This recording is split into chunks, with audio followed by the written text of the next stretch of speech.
even today, when you all this controversy about Sambhal and whatever, so you'll see so many of these people coming on TV.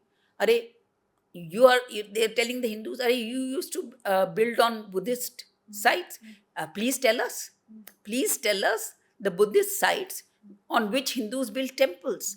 Because that whole self-loathing, that you have no empathy.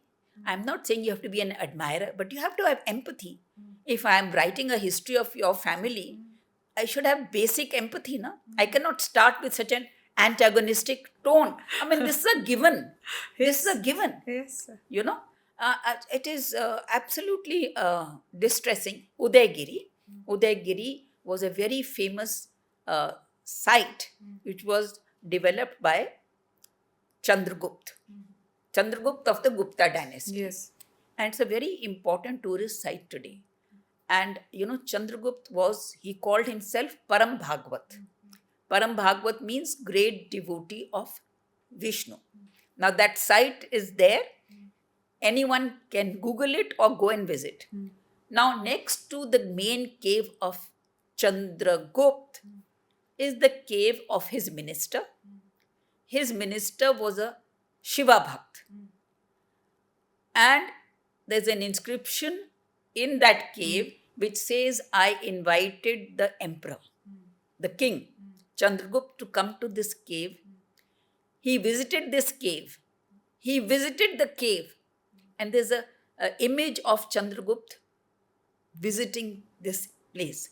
So if he was a follower of Vishnu, why did he allow his minister to build a cave for Shiv? And why did he go there? And then a little distance, you find the Jain caves.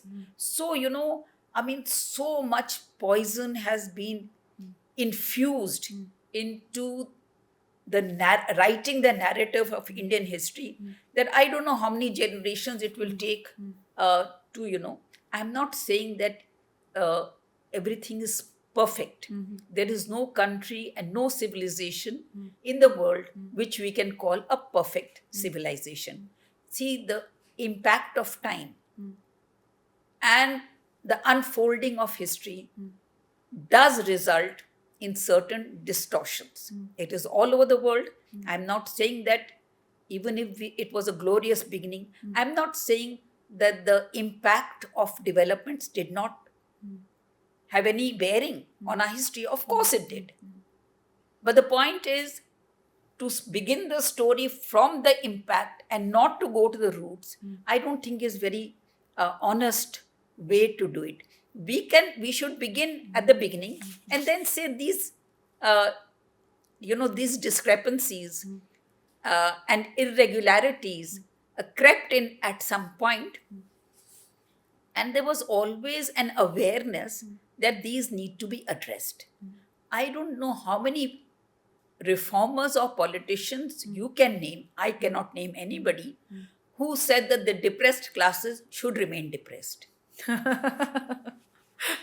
Who would say that? Yes. Yeah. So they said we must work to the upliftment of these people. And it's one after the other. One after the other. Yes. So the point is, whether it has taken us a long time, we have to understand that for 1,000 years we were not the masters of our own destinies. So, but we were always conscious of it. And even in the worst times, we remained true to our heritage. We remained conscious of the need to overcome the weaknesses that had crept in. We have social reformers right from the beginning.